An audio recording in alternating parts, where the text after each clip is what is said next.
studies chimpanzees. They're tough and they're male dominant, unlike bonobos. They're male dominant, so they're patriarchal hierarchies. Okay, rough, tough chimp can pound everybody flat, maintains his highest power, maintains the highest power through intimidation. He's got preferential sexual access to the females. He does that by chasing away the subordinates. It's like heaven. He's dominant. What happens to him? One day he has a bad day, and two subordinate males that he hasn't really been attending to and has been harassing quite a lot jump him, and they castrate him and they tear him to pieces. That's what happens. But it doesn't always happen. Yes, it does. Genghis Khan. It depends on what you mean by always. Like, it's a time frame problem. I mean, that guy. Yeah, I know. He's like progenitor of a third of the human race. Yeah, I know. I understand. I mean, he was successful being a dominator for his entire life and was responsible for the death of somewhere between 50 and 70 million people. Yeah. He changed the carbon footprint of the planet Earth during his lifetime because he killed so many people. Yeah. Well, let's not underestimate the utility of oppression as a means to ruling hell. We can agree on that. But, you know, I mean, you're asking an absolutely germane question. In the book of Exodus, the Pharaoh is a tyrant. But he's up against God. And the Pharaoh loses. And you might think, well, what does that mean? Well, it's complicated. It's a complicated story. That's why it's been around for like 3,000 years. And why it's the fundamental narrative, for example, it was the narrative that black Christians really identified with in the United States, which is something that's really worth thinking about, the fact that that's the case. The Pharaoh is tortured by God. Well, what's God? Well, we said already, at least to some degree, God is the amalgamation of all that is good. I'm not speaking religiously when I say that. I'm speaking conceptually. Okay. God is the union of all things that are good. Okay, but that's not conceptual exactly, because that's also something that you exist in a relationship to and that you act out. It's not just an idea. Okay, so God is that spirit that calls to Abraham to have the adventure of his life instead of languishing in his father's tent. So it's called to adventure. It's truth. It's the burning bush. It's the psychedelic experience. It's God against the Pharaoh. The Pharaoh is a totalitarian, and he keeps imposing his edicts, running contrary to freedom, promoting slavery, let's say. Well, the kingdom fractures and crumbles continually. And you might say, well, time frame's a problem, man. Maybe you can be a successful tyrant even over the course of your lifetime, but maybe you doom your country to death. You doom your country to hell. Is that success? It depends on what you mean success is, because these things do depend on definitions. But all countries collapse. All of them. Every civilization that has ever existed has fallen apart. No, I don't think so. Which one's still around? Ours? Yeah, but we haven't been around that long. I don't know. You can trace We're falling apart right now. You know this, Joe. You can trace the religious experience, the religious revelation, the central religious revelation, back at least 25,000 years of continued transmission. 25,000? Really? Sure. All the way back to the Stone Age shaman. For sure. For sure. Is that 100% proven that they were experiencing altered states of consciousness and that they were imparting these lessons in a form of a religion? 100%'s a lot. Okay.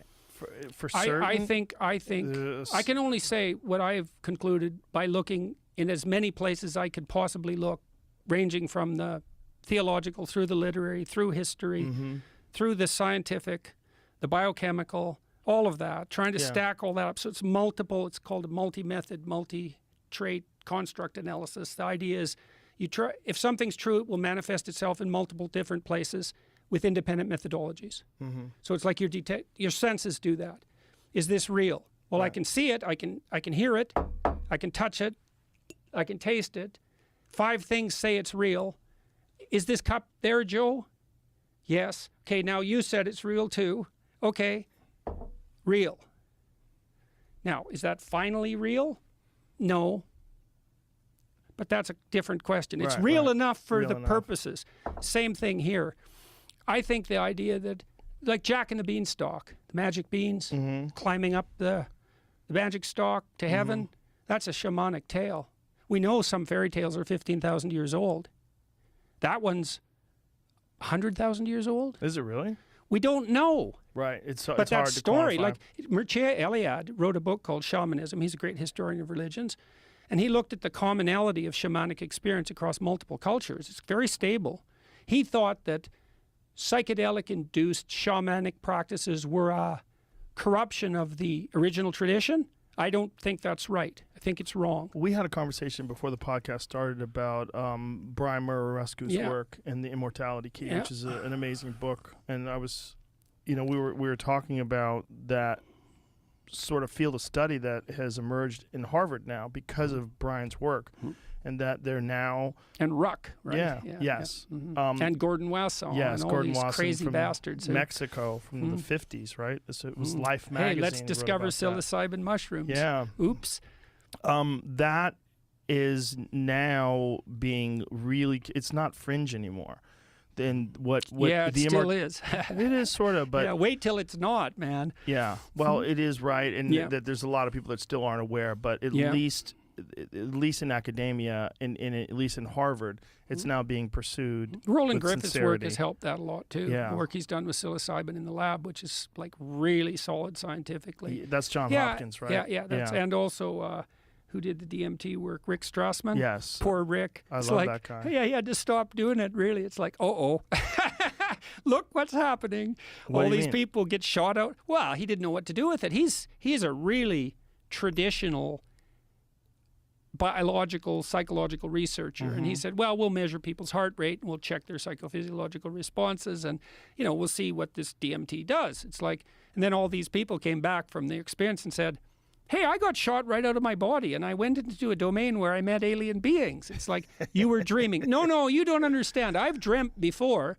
Yeah. And this was not only real, it was the most real thing I've ever experienced. He said, well, that's a Jungian archetype. He said, well, no, it was, you don't get it.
it was more real than reality itself. And every single person came back and said that. And so I read The Spirit Molecule, which is a very interesting book. And by the end of it, Strassman is, well, he kind of got shell-shocked like our whole culture did when it discovered LSD. It's like, well, he had to be very careful in his depictions, too, because he can't talk about personal experiences because he wants to be taken seriously as a, as an actual researcher. And good for him, because he should be treading lightly in that domain, just like the Johns Hopkins teams does. Yes, they're very careful. But it's such a tragedy that you can't talk about it. You know? Well, we're talking about it more than we did 10 years ago. Yeah. And much more carefully than we did in the 60s. Yeah, well, there's no Timothy Leary guy that's telling everybody to tune in, turn out, and drop out. I had his old position at Harvard. Yeah? No kidding. Yeah. No kidding. Isn't that something, eh? That's pretty wild. Yeah, that's for sure. I knew people there that knew him. Yeah, it was really something, I thought. He taught personality at Harvard. He had the same position as me. The whole Kesey thing and the Merry Pranksters, and I just think it was such an upheaval. That's Electric Kool-Aid Acid Test. Man, that's a great book. It was such an upheaval of the current state of culture in the 1960s. It's like the very definition of upheaval. Instead of bringing people along, so many people were opposed to them. Yeah, well, tune in. Yeah. Okay. Turn on. Yeah. Okay. Be better. Yeah, that would have been better than drop out. Yeah, a lot better. Yeah. A lot better. But I think that's why the hero in the hero's journey. So imagine you're taking psychedelics. It's like you're the hero out there into the unknown to gather new information, to confront the dragon, the terrors of your imagination, to bring back the gold, to acquire the gold. Yeah. Okay, now what? You got the gold. Right, now what? Share it with the community. Right. When the Hobbit comes back from his great trip, and that's also a retelling of the oldest story we know, the Lord of the Rings and the Hobbit. And Tolkien knew this. I'm not making this up. And he talked to C.S. Lewis a lot, who is a radical and extraordinarily well-informed Christian. All of this is lurking in the background of that. That's why that book had captured the imagination to such a degree. It reintroduces shamanic level religious preconceptions back into popular culture. That's why it has that power. Because how else do you account for it? It has religious significance. That's why everyone read it. It's the definition of religious significance, that it was attractive enough that everyone read.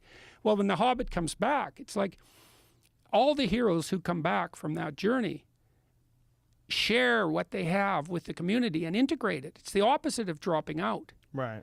Timothy Leary let his unformed political preconceptions contaminate the sacredness of his experience. And he warped the entire culture in doing so and pretty much put an end to psychedelic drug research for like 50 years. Drop out? No. Man up. Get your act together. Get your act together.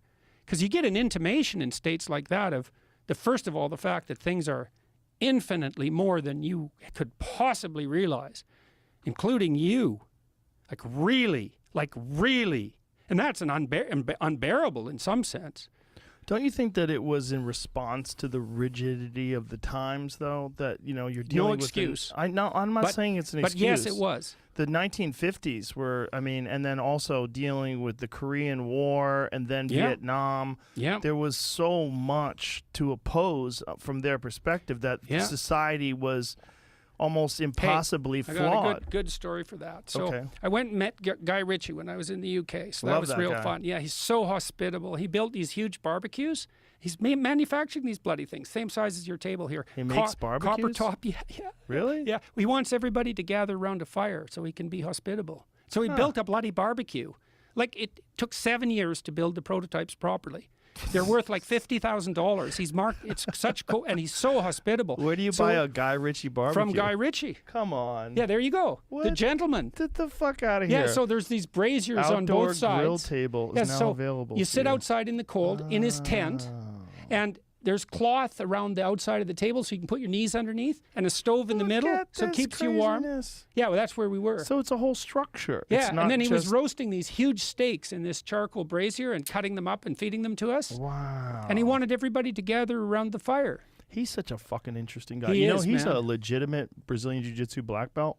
I didn't know that. There's not a lot of them. Do you know that I mean, there's a lot. There's quite a few of them. You know now, that there's not a lot of them that are like a successful movie producer, right, director. Well, it's like UFC fighter, like podcast geniuses. But he's not like, just a Brazilian Jiu-Jitsu black belt. He's a black belt under Renzo Gracie. It's like one of the most esteemed schools in the world.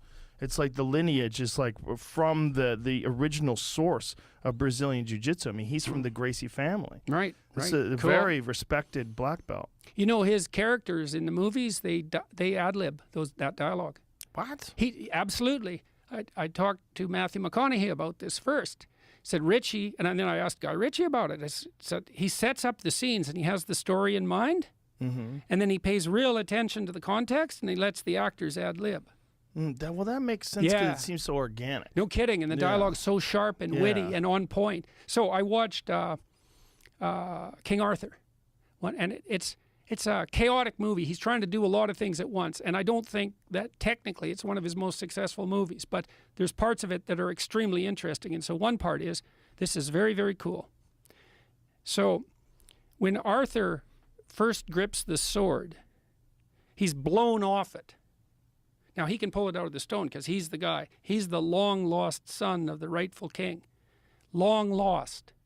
You said, well, wasn't everybody opposing the tyranny of the times? It's like, yeah, welcome to the world, man. Welcome to the world. We're all long-lost sons of the rightful king. And the king's now a tyrant. And don't we have to deal with that? And the answer is, bloody well right we do.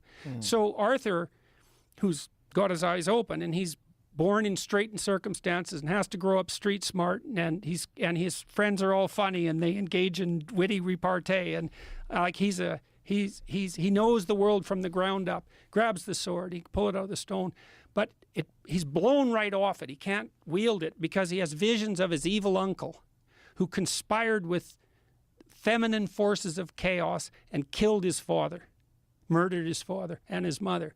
So his uncle is a murderer. His uncle's a murderer. Well, so is your uncle. And so is my uncle.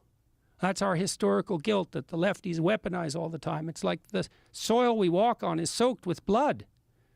And Arthur can't wield the sword that's his rightfully because he has visions of historical atrocity.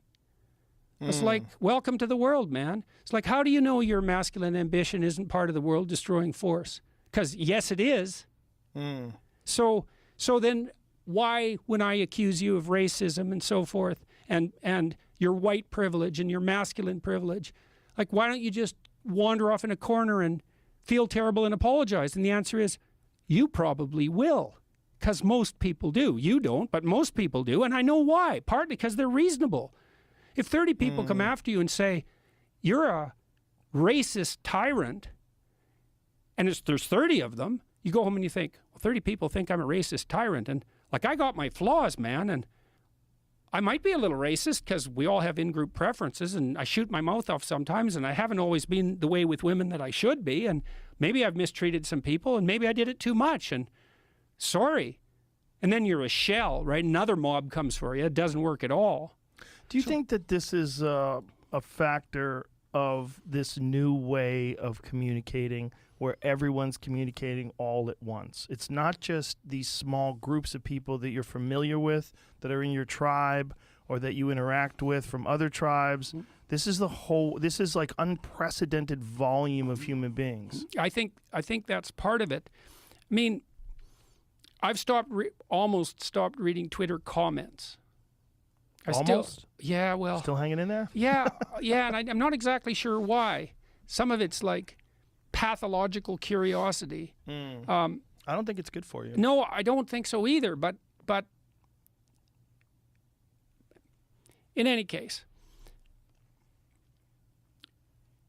Twitter really can be a cesspool, and people say things to me on Twitter that they would never say to me face to face. And they certainly see things about you that they would never dare to say face to face.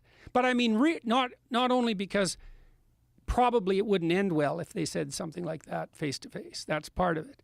But also partly because people just don't do that face to face. Well, you know what it is? It's talk. So if you are working on an assembly line and you're next to some other guy, and you know he brings up Ricky Gervais.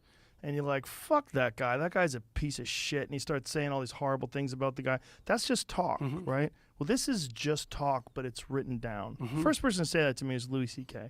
He was talking to me about the way people talk on Twitter because it's just talk. Like, people talk like that all the time. But now when you see it written, you think of it as different than just talk. Because it's not the way they would talk to you. So if Ricky Gervais visited that assembly line and he was talking to those guys, then they would have to reflect on the fact that he's a human being. Right. He's right in front of them. You would never right say the things that you, even if he was not an imposing, threatening person, but you would never say the things that you would say to that guy when Ricky's not there. You say the same thing if you're in your car, you know, and somebody cuts you off. That's different. That son of a bitch. That's different. It's kind of the same because there's a barrier between you. But you know why?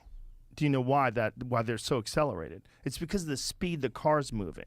Your reactions have to be very quick. Yeah, so you're in a heightened state. Right, it's a completely different. Like, people always want to say that. Like, no, if people were stationary and they were in cars and they looked over at each other, they would never talk to each other the way they do when they're driving fast. Yeah, that's true. It's true. It's a physiological. It's a physiological condition because you're reacting to potential you're going emergencies. Like this. You're going 65 miles an hour. You're like, hey, you fucking idiot! Yeah. What are you doing in front of me? It's natural. It's natural. Yeah, that's a good point. You have to learn to manage that, and that's not discussed or talked to people. People say don't get road rage, but they don't just tell you why you're getting road rage. Yeah.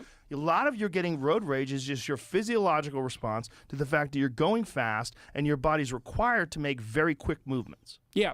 Fair enough. You're in a heightened state because of the speed. That's good. Very different than talking shit about Ricky Gervais if he's not next to you. Right, but it might be akin to what's happening on Twitter because everything is happening very, very fast on Twitter. It is, but it's also because people are addicts. The real problem with a lot of what's going on Twitter, and there's a bunch of people that I follow on Twitter that don't have anything to do with me. They're just negative people, and I don't even follow them. I bookmark their page, and then I go visit them because they're so fucking crazy. And I see them 12, 13 hours a day tweeting. Right. It's straight madness, and it's 100% an addiction. And the amount of interactions that they have that are negative, the amount of expressions they have that are negative are overwhelming. Right. That is an addiction. It's an outrage addiction. They're addicted to recreational outrage and the response to their recreational outrage. It's constant and consistent. It doesn't vary. They're not learning anything. They're not growing and expanding the way they communicate with with people and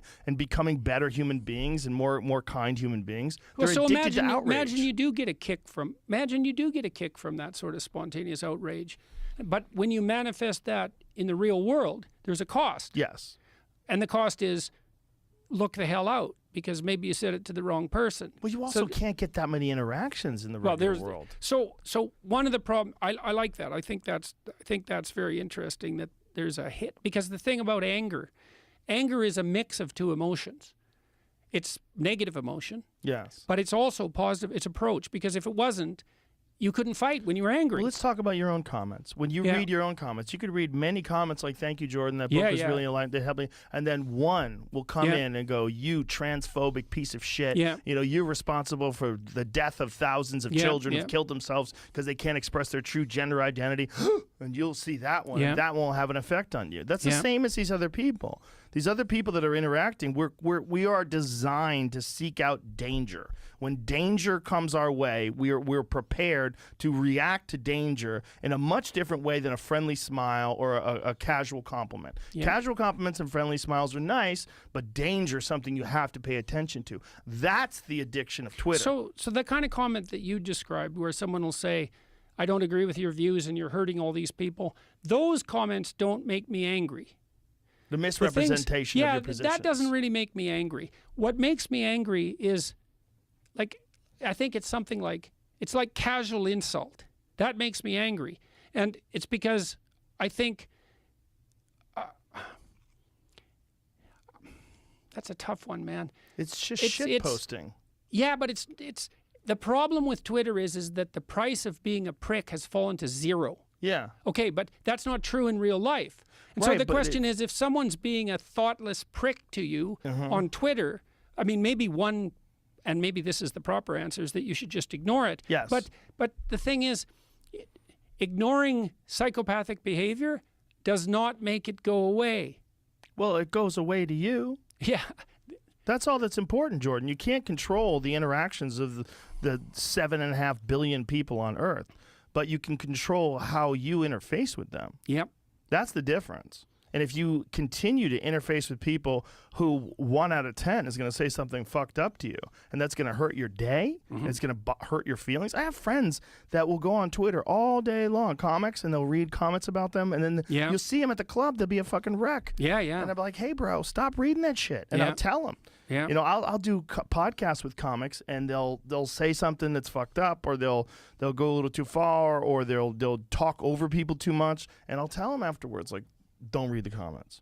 Just stay the fuck out of the comments. They never listen. They never listen. It's impulsive. You want to know. You look at it. You got to learn how to... Well, it's also the case that people, you know, it's not all bad that drives people to that too, because someone who's immune from social criticism is a psychopath. And so you want to be open to feedback, you know. And so I'm not discounting what you're saying, and Twitter in particular is hard to deal with. I read YouTube comments, thousands and thousands of them, but that's a different game. It's more men.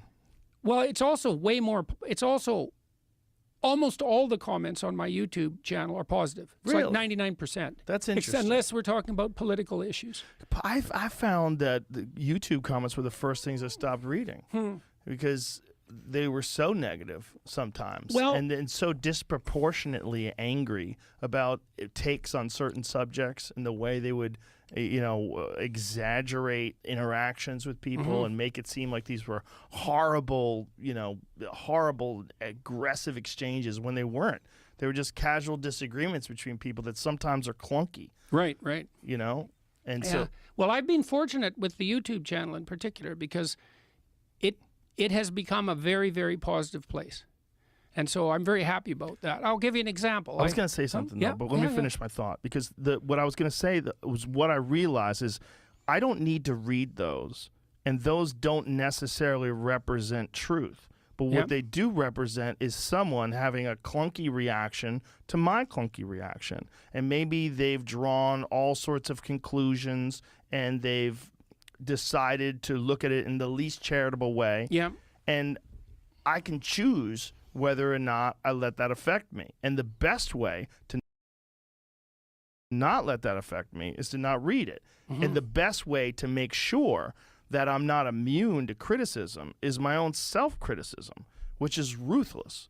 I'm very introspective, and I'm a horrible critic of myself. Well, you're also talking to people all the time. Yes. So that, and if you don't, I mean, if you don't manage that properly, you're going to be punished in the discussion. Yes. And you're going to be punished afterward because people won't listen to it. Like, well, also I'll be punished because I'll hate myself. Right. I'll be angry at myself for my poor handling of any sort of verbal situation. But in doing that, I have become much happier. I've become much nicer because it's made me think of all of my interactions, like the way I interact with people, all of them are for person to person.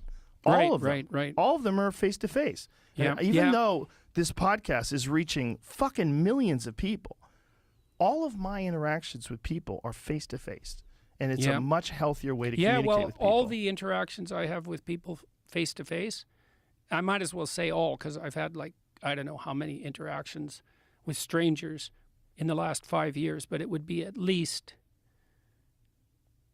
it's at least 75,000, like at least. It might be way more than that, but it's definitely at least that. There's been 3 that weren't positive. And weirdly enough, there's only been 3 that weren't extremely positive. They're so positive that it's almost unbearable. Because one of the things that's very strange now, I don't know what happens to you when you're out on the street. What happens? Come with me. Tell me what happens. happens. Go out tonight.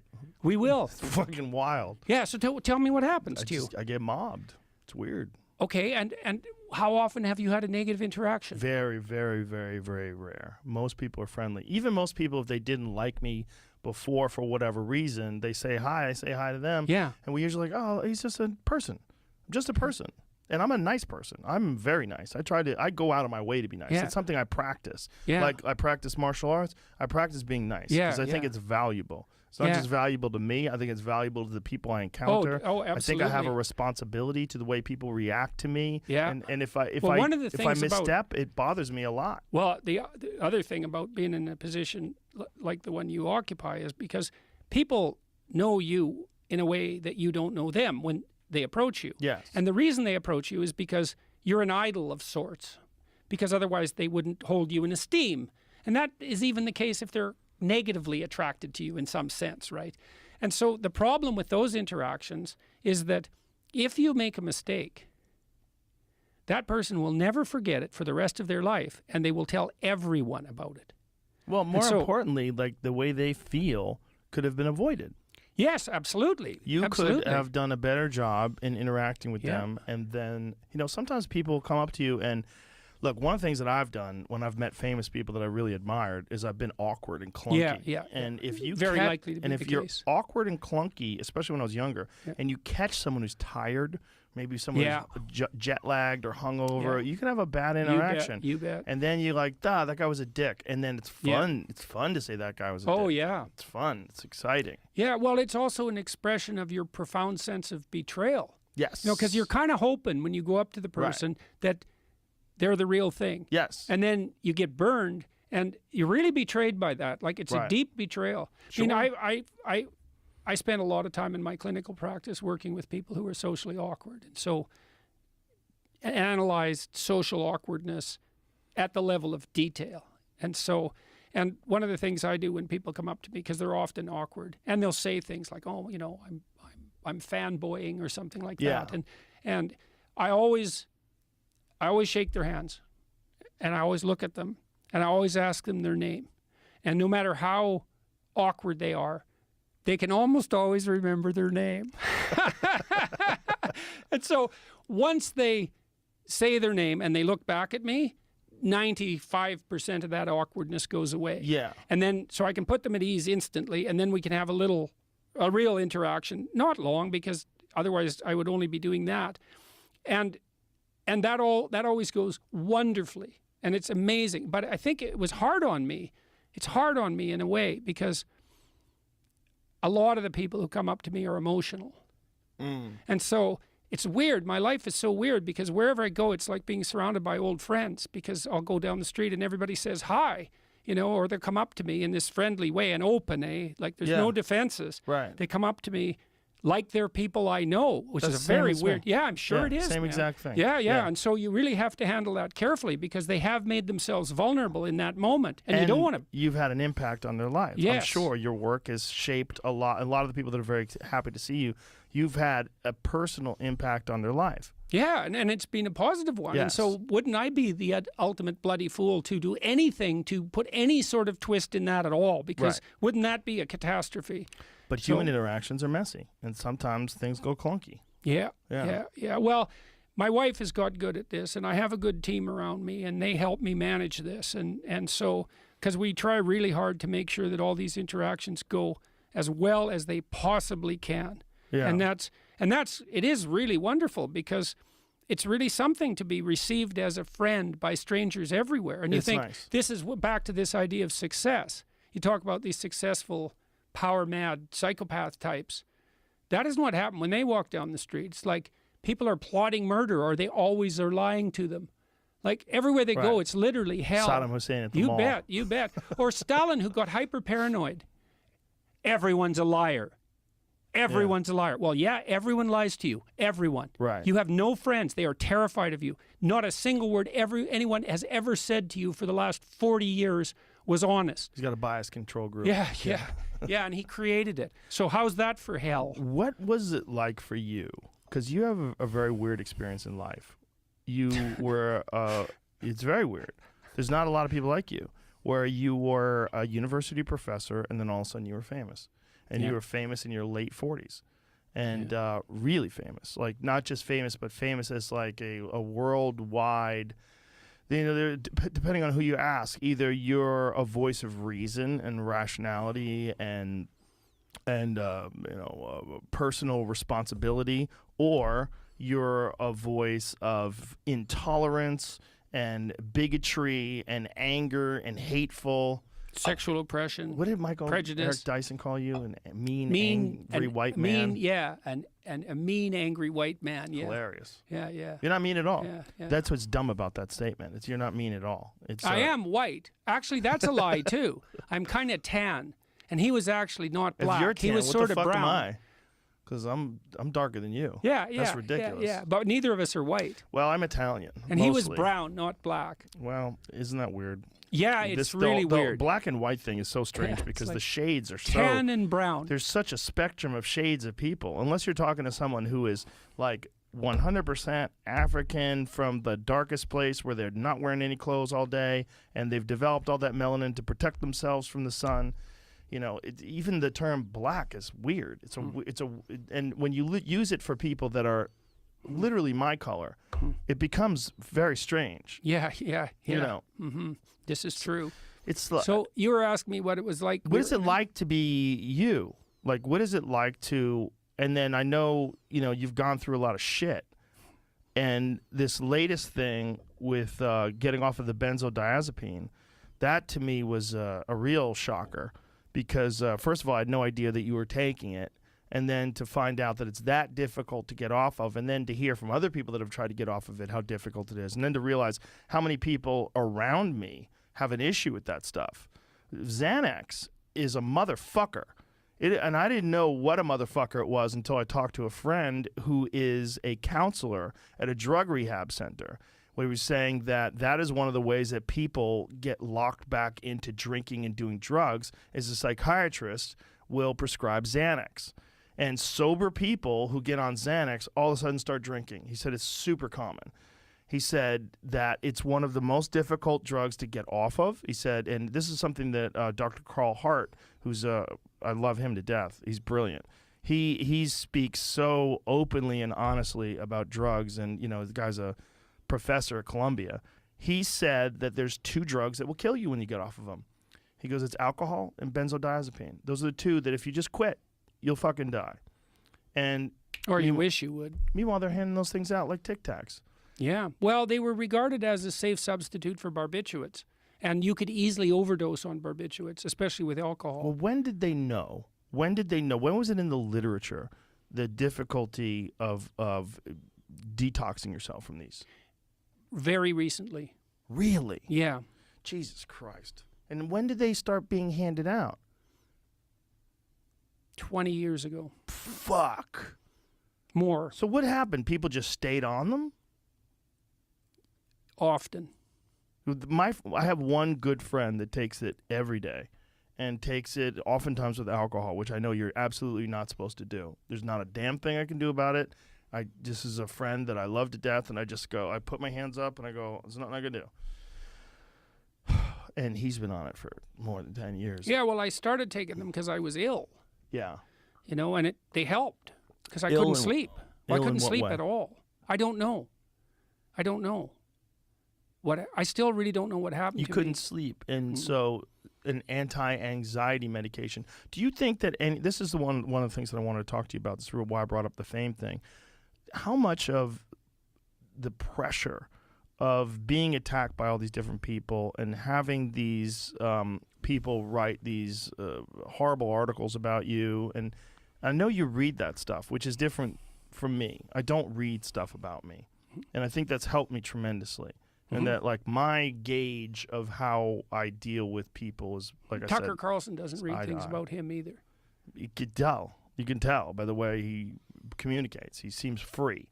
You know, there's a burden that people carry around when they read things about themselves. Like Eric Weinstein has that burden sometimes. You know, when people read. Yeah, well, part of the reason. So, did I read things about me? Well, yeah, but that wasn't what was stressful exactly, although it was. It's what a was multitude stressful of things. when I first I've had a history of depression, and that runs in my family, and that's probably stems back for me right to the time when I was a kid. And I think when I really got sick in 2016, it was partly a manifestation of that. But at the time, my job was threatened, like actually. Right. Yeah. And my clinical practice was threatened. And the Canadian Revenue Agency was after me all at the same time. And they were after me because of a mistake they had made, which they admitted 3 months later. And the college was after me because of a vindictive client who came after me with a pack of lies, but because they were so... And basically I emerged from that unscathed, but that was by no means obvious that that was going to be the case. I was accused of sexual misconduct. And the evidence? When I was dealing with this client, I would turn my wedding ring around. You'd spin it? Well, I play with it. Right. And that was sexual misconduct? Yeah, well, to her it was a signal of some dark underlying desire that that was polluting our therapeutic relationship. I've been doing that with you the whole conversation. Yeah. I have this silicone wedding ring. Yeah, well, I'm going to report. I'd report you if you had finger in there. Yeah, exactly. I do that all the time. Yes, well, there you go. Bad? It's really bad. And if there was a college that governed the behavior of reprobates like you, I would definitely report. No, don't do that. That's terrible. I stretch it out. No, that's it's Freudian to the extreme. Although I don't know what turning it means. How could stretching a silicone wedding band be Freudian? Well, you're putting your finger in the little hole. Rubber. You're making. Fuck kind of vaginas well, rubber, you're dealing with. Rubber is, that's got. Anyways, we don't have to Anyway, go there. So that was all you had done was play with your wedding ring. Yeah. Yeah, and I really helped her a lot. So unfortunately, when you're dealing with people that are extremely troubled, oftentimes they look for external reasons why they're troubled, and they find oppressors. Well, she was also angry with me because when all this blew up around me, it interfered with my clinical practice, and she had come to rely on our weekly meetings. Oh, and so she was angry about being abandoned, and it was really sad because I didn't want to abandon my clients, but I had to stop my clinical practice, which was also very upsetting to me because I had 20 clients and I knew these people, man. I knew these people. Yeah. I'd followed them through thick and thin. And then all of a sudden, so many things piled up around me that I found when I was in a clinical session that I was distracted. So you can't be distracted in a clinical session. Right. And so, anyways, what emerged from that, and it was in the middle of the winter and I have seasonal affective disorder, I couldn't sleep at all for quite a long time. And I went to my doctor and I said, I can't sleep. And he gave me a sleeping medication and an anti-anxiety drug. And I took a little bit of the anti-anxiety drug and I could sleep. And my life was pretty stressful. And I thought, okay, I'm much better. I'm just going to leave this be. This is working. I'm not going to muck with it because I could barely go back to work. And what, was it a low dose? Yeah. I couldn't even feel Xanax? it. Really? So it was a low dose. So it alleviated the anxiety, but it didn't affect your cognitive performance, or it didn't affect the way. Well, it didn't affect it as much as how sick I was. That really affected it. So sick meaning depressed. No. When you say you're sick. No. When it hit, if I stood up, my blood pressure was really low. If I stood up, I'd faint. I was fainting 5 or 6 times a day. When are we talking about here? 2016. Okay, so this was when all the pressure from all these different sources was coming at you. Yeah. And that was making you sick. So it was physically. That was part of it. I think what it did was it stressed me enough so that I was more susceptible to whatever was wrong with me in the first place. So there was something. I've had a lot of immunological problems. But this was also when you got on this diet, which has been very beneficial, right? When did you get on the diet? Seems to be.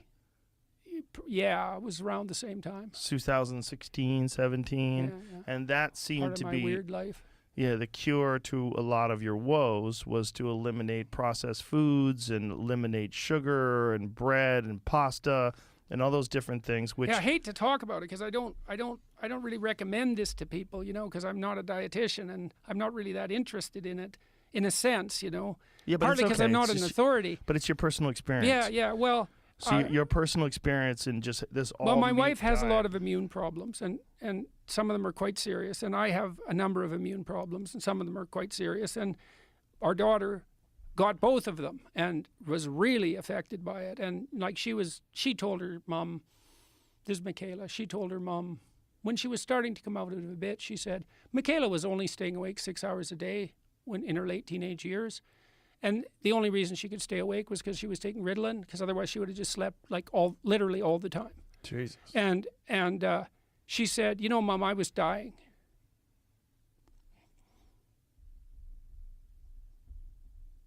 And slowly, which is not a pleasant way to die. As and a in teenager. Pain.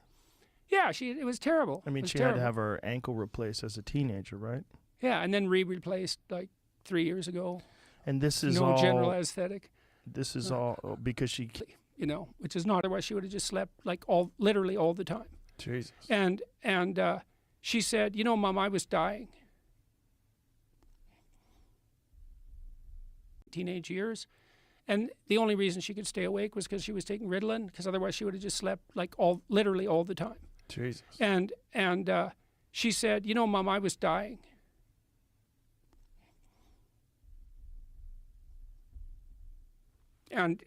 And slowly, you know, which is not a pleasant way to die. As and a in teenager. pain. Yeah, it was terrible. I mean, was she terrible. had to have her ankle replaced as a teenager, right? Yeah, and then replaced like 3 years ago. And this is no all general aesthetic. This is all because she can't be on general anesthetic. She Was it didn't want local? it to yes, spinal, but they still had to do all the hammer and sawing while she was. I awake. had my knee done that way. Yeah, yeah. I watched it. Uh-huh. Because I figured I was only going to have one knee surgery. I should see it. That's not true. I had 3. Oh, yeah. But I thought it was true at the time. I thought I was only going to have one knee reconstruction. Yeah.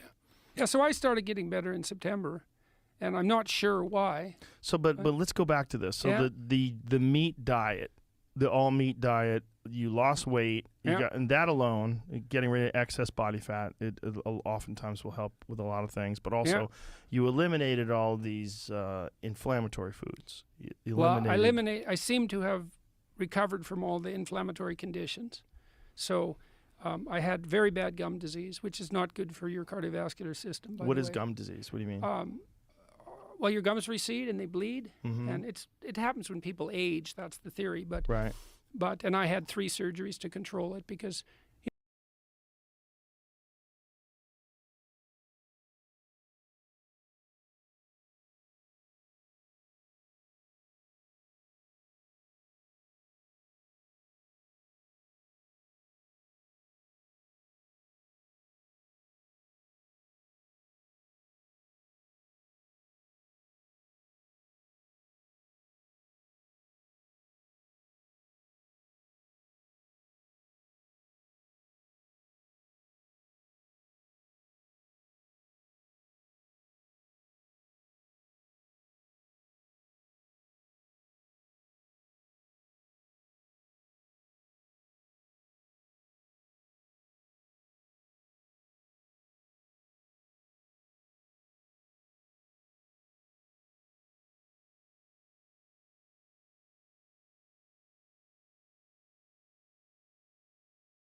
trouble because of it, because it indicates a systemic infection. Yeah. And so I had that for like 20 years, and that's incurable, and it's completely gone. Completely gone, meaning the gums came back? No, because they never quite grow back, but there's no inflammation and no bleeding. That's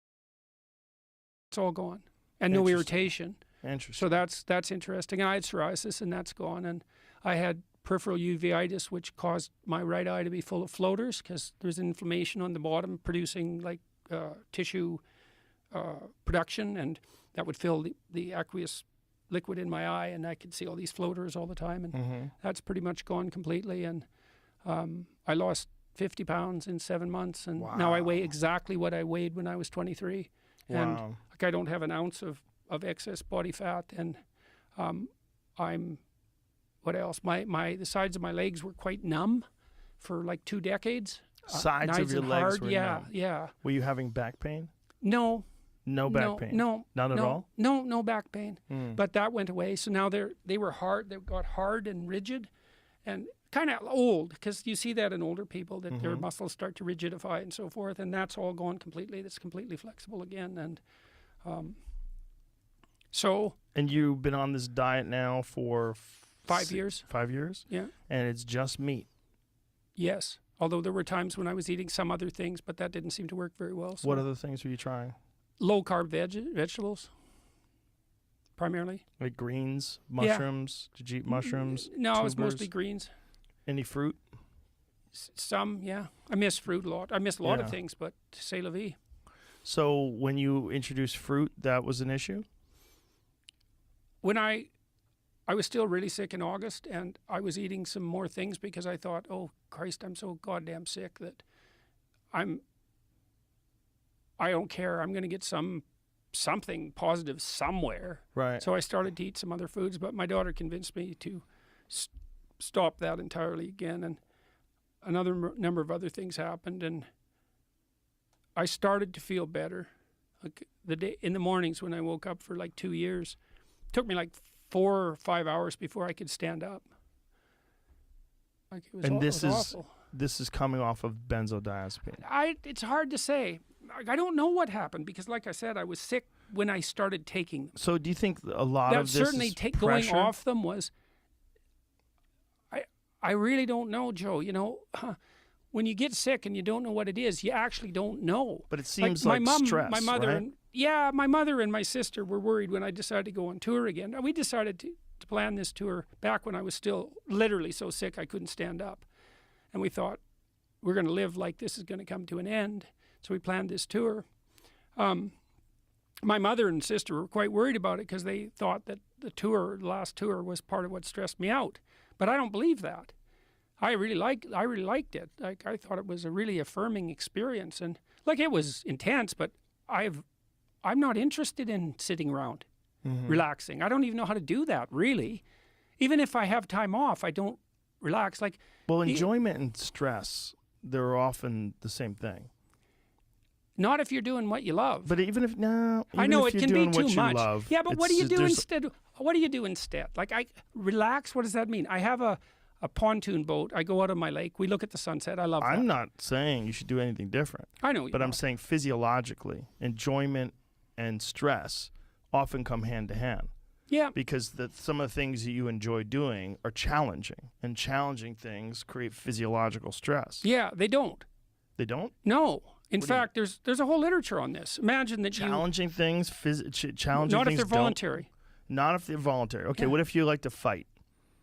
Okay, if you like, one of the things that I noticed when I was young, when I was competing, is I was always just getting sick. Yeah. Even though I loved doing it, I loved fighting, but I was always nervous. Yeah, but you're taking a fair bit of physical. Physical? No. No, that's not what it was. Okay. It was look, stress. an excess of anything can push you beyond your limits. I'm just saying that there's a tax.